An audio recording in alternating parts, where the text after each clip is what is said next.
नमस्कार दोस्तों, कैसे हो? उम्मीद करते मस्त होंगे। तो मेरा नाम विक्रांत है और आज हम परावर्तन के नियम को जानने वाले हैं। जी हाँ, पिछले वीडियो में हम देखे थे कि प्रकाश किसे कहते हैं, प्रकाश स्रोत किसे कहते हैं, प्रदीप्त वस्तु किसे कहते हैं, अप्रदीप्त वस्तु किसे कहते हैं, किरण किसे कहते हैं, किरण पुंज किसे कहते हैं, यहाँ तक कि प्रकाश का परावर्तन किसे कहते हैं, ये चीजें जान लिए थे। और आज हम लोग जानेंगे परावर्तन के नियम क्या होते हैं। जहाँ आज लेक्चर दो है और लेक्चर वन में हम देखे थे, ये सब बातें हम लेक्चर वन में अध्ययन किए थे। जो बच्चे नहीं देखे हैं वो जाके देख लीजिए, अभी नहीं, ये क्लास करने के बाद जाके देख लीजिएगा, क्योंकि ऐसा नहीं है कि वो वीडियो नहीं देखेंगे तो ये वीडियो आपको समझ में नहीं आएगा, ऐसा नहीं है।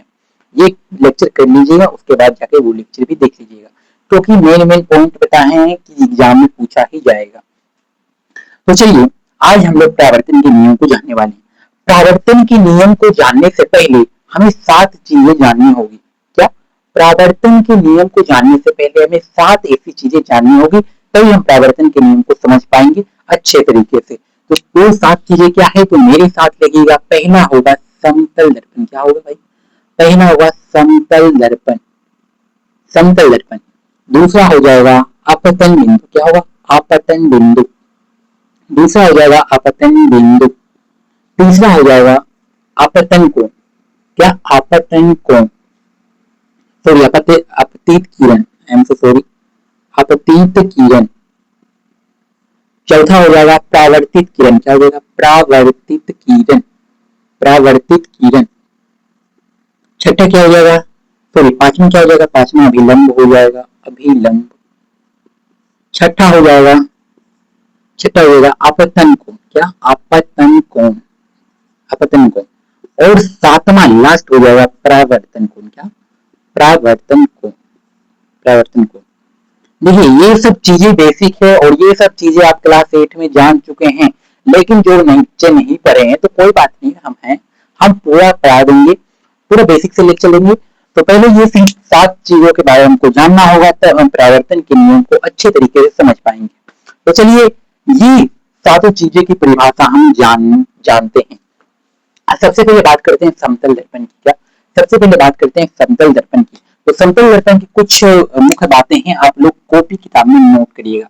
समतल दर्पण की कुछ मुख्य बातें हैं, आप लोग कॉपी किताब में नोट करिएगा।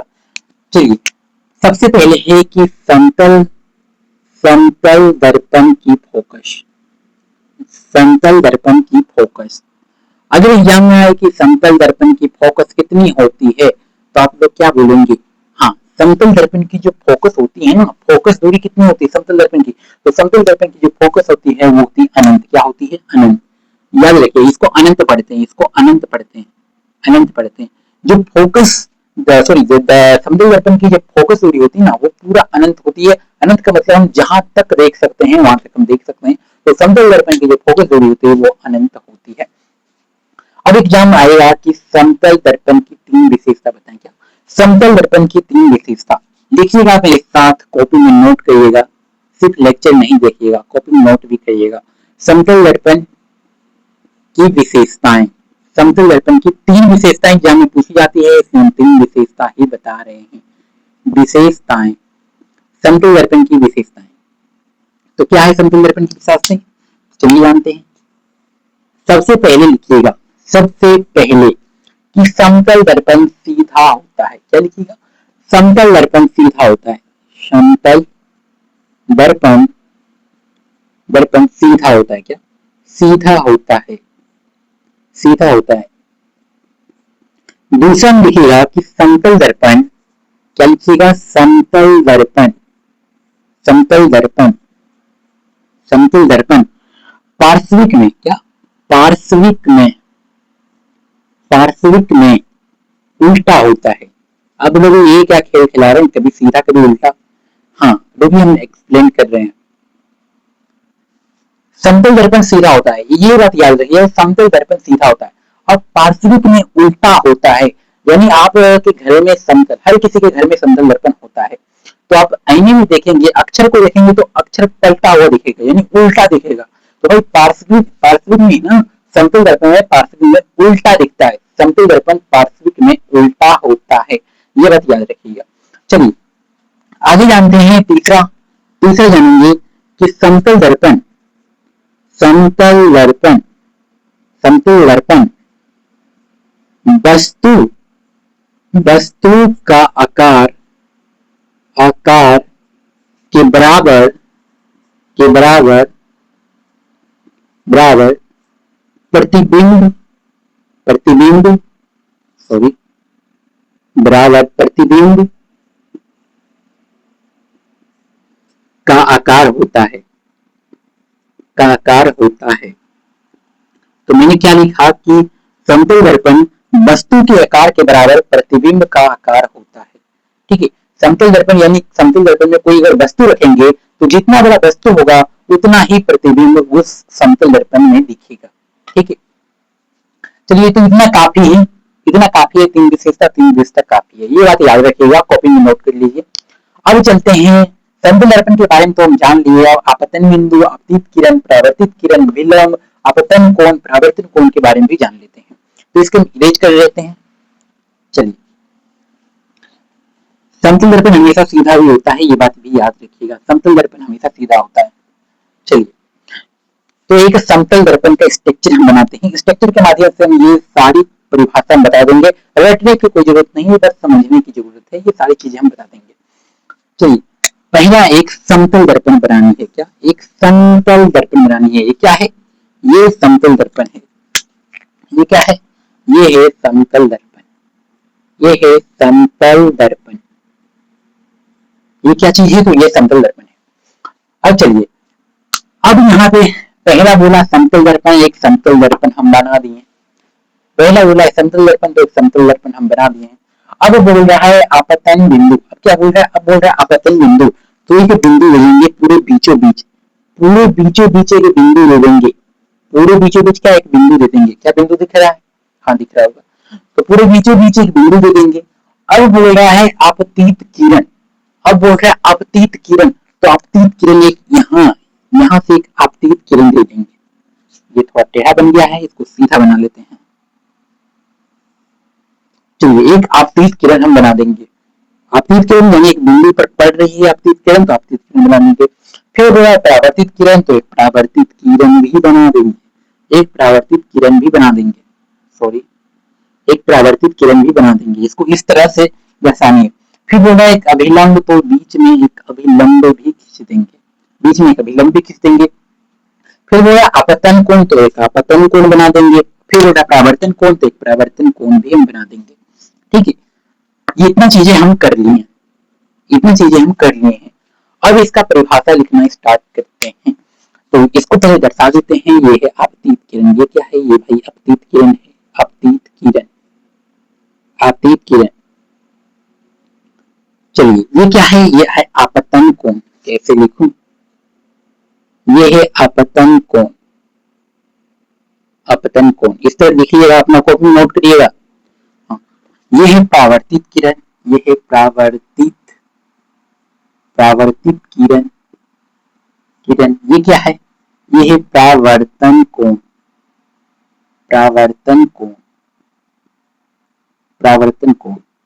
ये क्या है? ये है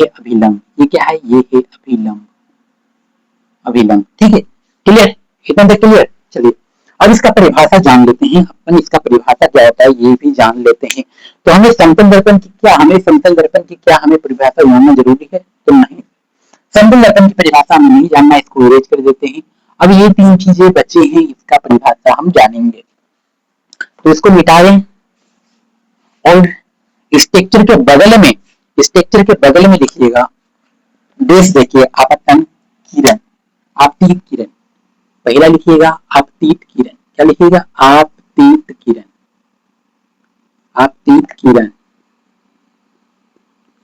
चलिए, अब आपतित किरण में क्या लिखेंगे? तो यहाँ पे देखिए आपतित किरण में खींचा हुआ है। यहाँ पे एक आपतित किरण खींचा हुआ है, तो यहाँ लिखेंगे हम कि आपतन। ये क्या है? आपतन बिंदु। इसको दर्शाना तो भूल ही गए भाई। ये है आपतन बिंदु। ये क्या है? आपतन बिंदु। तो लिखेंगे आपतन बिंदु पर खींचा गया किरण। आपतन बिंदु पर पड़ने वाली किरण। क्या है? ये किरण है, तो किरण बोलेंगे। आपतन बिंदु पर पड़ने वाली किरण को ही आपतित किरण कहते हैं। क्या लिखेंगे? आपतन बिंदु अपतन बिंदु पर पड़ने वाली किरण को, अपतन बिंदु पर पड़ने वाली किरण को आपतित किरण कहते हैं, आपतित किरण कहते हैं। याद हुआ? नहीं, कहाँ याद हुआ अभी? तो ये देखिए, ये आपतन बिंदु है, ये आपतन बिंदु है, और इस पर देखिए, इस पर आपतित किरण पड़ रही है, आपतन बिंदु पर आपतित किरण पड़ रही है, तो इसी को बोलते हैं आपतित किरण। यानी आपतन बिंदु पर आपतन बिंदु पर पड़ने वाली किरण, तो एक किरण पड़ रही है, एक किरण इस पर पड़ रही है, पड़ने वाली किरण को ही आपतित किरण कहते हैं। क्या समझ में आई? हाँ, आ जाना चाहिए भाई। अब परावर्तित किरण को बात करते हैं, अब परावर्तित किरण की बात करते हैं। तो दूसरे नंबर में लिखिएगा परावर्तित किरण। क्या लिखिएगा? परावर्तित किरण, परावर्तित किरण, परावर्तित किरण। परावर्तित किरण में क्या बोलेंगे कि आपतन बिंदु पर पड़कर वापस लौट जाने वाली किरण को ही परावर्तित किरण कहते हैं। लिखेंगे आपतन बिंदु पर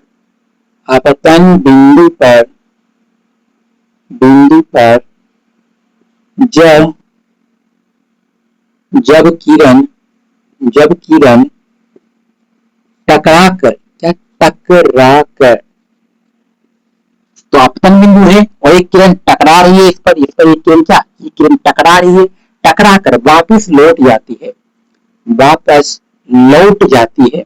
तो ये बिंदु टकरा कर वापस लौट गई, इसको अभी छोड़ दीजिए। यहाँ पे देखिए, आपतित किरण टकराई फिर वापस लौट गई, इसी को परावर्तित किरण कहते हैं, इसी को परावर्तित किरण कहते हैं। तो देखेंगे कि आपतन बिंदु पर जब किरण टकरा कर वापस लौट जाती है,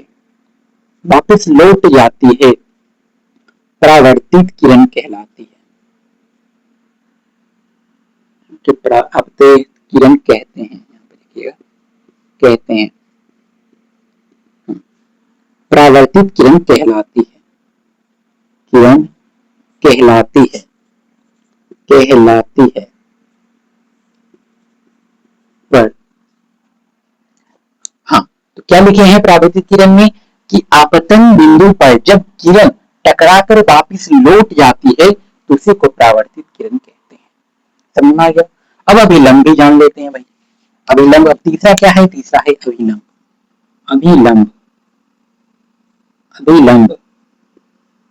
तीसरा है अभिलंब। तो अभिलंब में लिखेंगे कि आपतन बिंदु पर पड़ने वाली लंब को ही अभिलंब कहते हैं। आपतन बिंदु पर खींची गई लंब को ही अभिलंब कहते हैं, क्योंकि ये आपतन बिंदु पे और इस पर एक लंब हम खींच दिए हैं और इसी को अभिलंब कहते हैं। तो मेरे साथ लिखिएगा कि आपतन बिंदु पर खींची गई लंब को अभिलंब कहते हैं।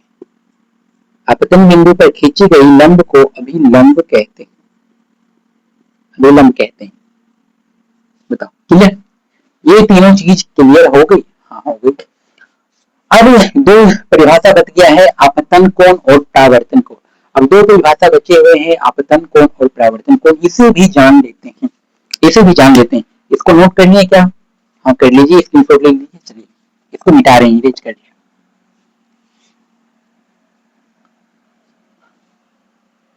चलिए, अब आपतन कोण, ये बच गया आपतन कोण।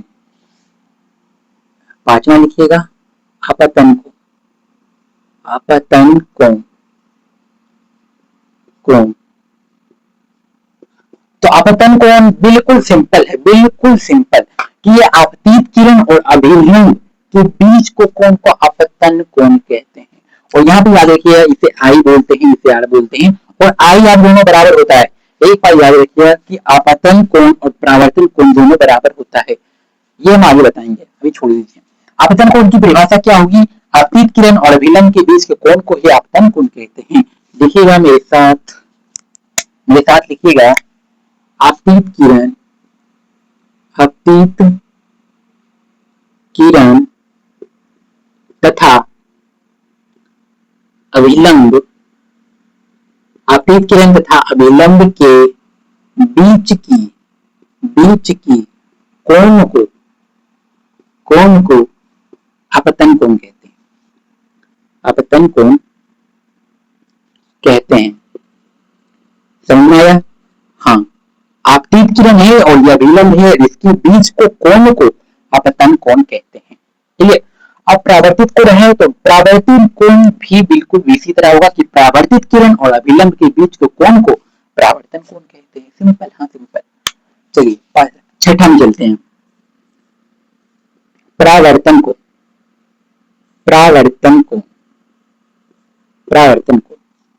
तो प्रावर्तन कोण में सिंपल यहाँ आपतित किरण को प्रावर्तित किरण कर देना है, बाकी सिंपल चीज रह जाएगा। सी चीज रह जाएगा। हाँ, प्रावर्तित किरण तथा अभिलंब के बीच की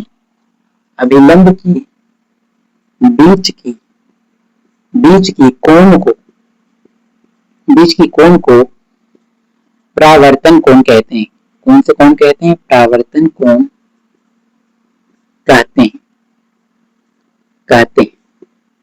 चलिए, और आपतित किरण को आई से सूचित करते हैं, और प्रावर्तित किरण को आर से सूचित करते हैं। ये बात याद रखिएगा। चलिए, अब प्रावर्तन के नियम को जानते हैं। अभी प्रावर्तन के नियम नहीं पढ़े भाई, अब पढ़ेंगे प्रावर्तन के नियम। तो प्रावर्तन के नियम को जान लेते हैं। इसको हम इरेज कर रहे हैं। चलिए, अब है प्रावर्तन के नियम। अब यहाँ पे लिखेंगे पंच प्रावर्तन के नियम। अब यहाँ पे क्या लिखेंगे? प्रावर्तन के नियम। तो प्रावर्तन के नियम कितने होते हैं? तो सर जी 2 होते हैं। प्रावर्तन के नियम 2 होते हैं, ये बात याद रखिएगा। प्रावर्तन के नियम कुल 2 होते हैं। कौन कौन होते हैं? तो वो दोनों प्रावर्तन के नियम को हम लोग जानने वाले हैं। तो पहला लिखिएगा, बस इसी से बन जाएगा मेरा प्रावर्तन के नियम।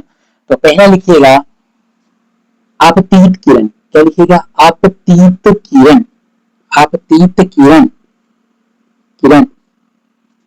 प्रावर्तित किरण। कॉमा दीजिएगा, प्रावर्तित किरण लिखिएगा। आपतित किरण, प्रावर्तित किरण तथा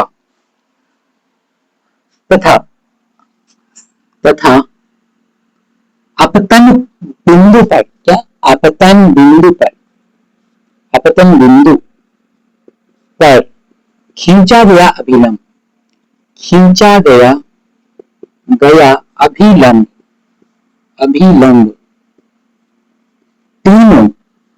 तीनों एक ही समतल पर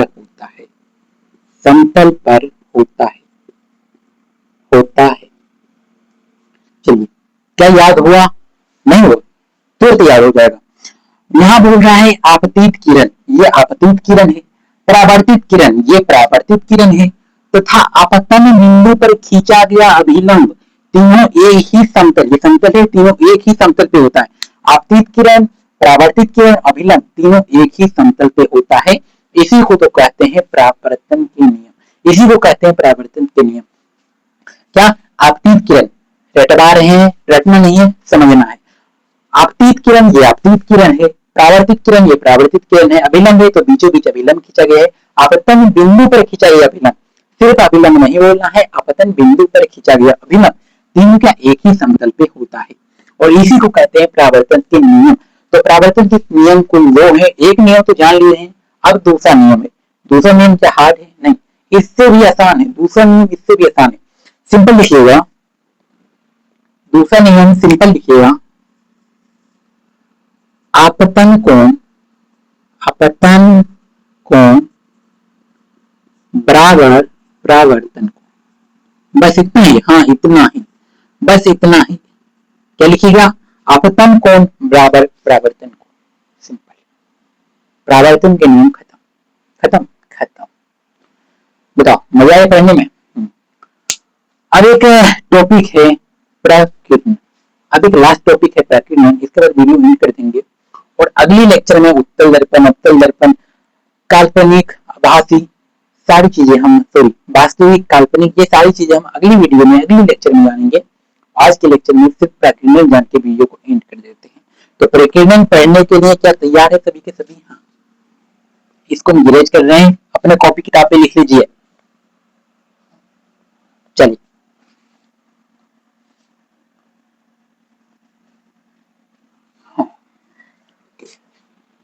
अब प्रकीर्णन जान लेते हैं। प्रकीर्णन, प्रकीर्णन, प्रकीर्णन, प्रकीर्णन किसे कहते हैं?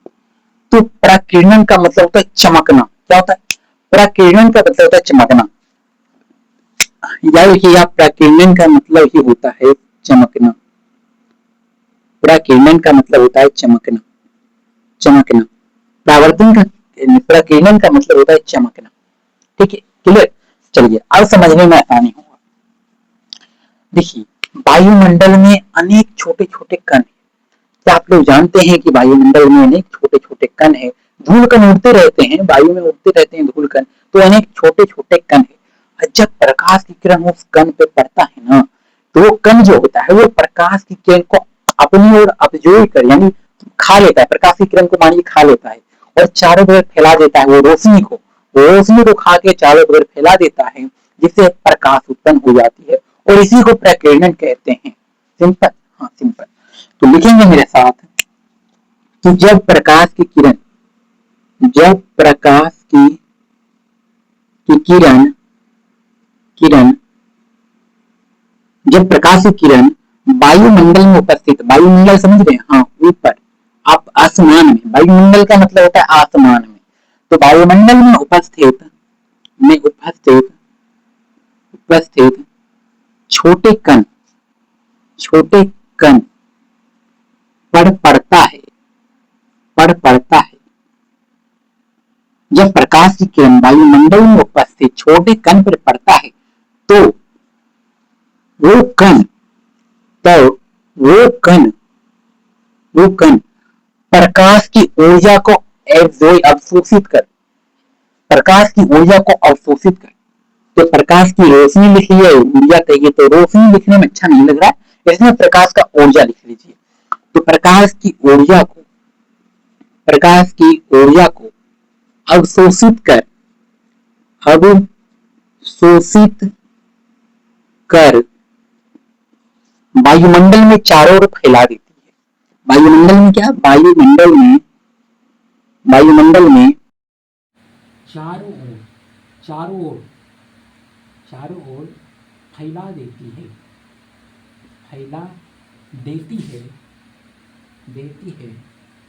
प्रकीर्णन कहलाती है। प्रकीर्णन कहलाती है। समझ गए? हाँ समझ गए। देखिए इसको उदाहरण से, क्या हो गया रे? हाँ चलिए फिर से पढ़ना स्टार्ट करते हैं कि जब प्रकाश की किरण वायुमंडल में उपस्थित थोड़ा गड़बड़ है। हाँ, वायुमंडल में उपस्थित छोटे कण पर पड़ता है। जब प्रकाश की किरण वायुमंडल में उपस्थित छोटे कण पर पड़ता है तो वो छोटे कण प्रकाश की कुछ ऊर्जा को अपनी और अवशोषित कर उसको वायुमंडल में चारों ओर फैला देती है। इसी को प्रकीर्णन कहते हैं। इसे भी आप प्रकीर्णन कहते हैं। यहाँ पे समझिए कि ये सूर्य की प्रकाश है। ये क्या है? ये सूर्य की प्रकाश है। ये भाई सूर्य की प्रकाश है, ये सूर्य की प्रकाश है। और वायुमंडल में अनेक अनेक छोटे छोटे कण है, अनेक अनेक छोटे छोटे कण है। और जब ये प्रकाश की किरण, जब सूर्य की प्रकाश की किरण जब इस वायुमंडल पे पड़ती है, जब इस छोटे छोटे वायुमंडल पे पड़ती है, तो ये जो छोटे छोटे कण है ना, ये जो छोटे छोटे कण है ना, इसकी कुछ ऊर्जा को अवशोषित कर, इसकी प्रकाश की किरण को कुछ ऊर्जा को अपनी ओर अवशोषित कर लेता है, उसकी रोशनी को अपनी ओर समा लेता है और फिर ये वायुमंडल में चारों बगल फैला देता है। और इसी को प्रकीर्णन कहते हैं। और इसी कारण है कि हम अंधेरे में भी देख पाते हैं। यही कारण है, इसी प्रकीर्णन के कारण ही हम अंधेरे में देख पाते हैं। अब से कोई पूछे कि हम अंधेरे में, जब सूर्य की प्रकाश नहीं होती है फिर भी हम अंधेरे में क्यों देख पाते हैं? क्योंकि प्रकीर्णन के कारण देख पाते हैं। क्या बोलेंगे? प्रकाश के प्रकीर्णन के कारण हम देख पाते हैं। सिंपल। चलिए, तो आज की वीडियो हम यहीं एंड करते हैं। अगली वीडियो में उत्तल दर्पण, अवतल दर्पण, वास्तविक, काल्पनिक, प्रतिबिंब सारी चीजें हम जानेंगे अगली वीडियो में। आज तक यहीं हम रहने देते हैं। आज की सीमा हम यहीं समाप्त करते हैं। मिलते हैं नेक्स्ट वीडियो में, तब तक के लिए बाय बाय। हंसते रहिए, मुस्कुराते रहिए।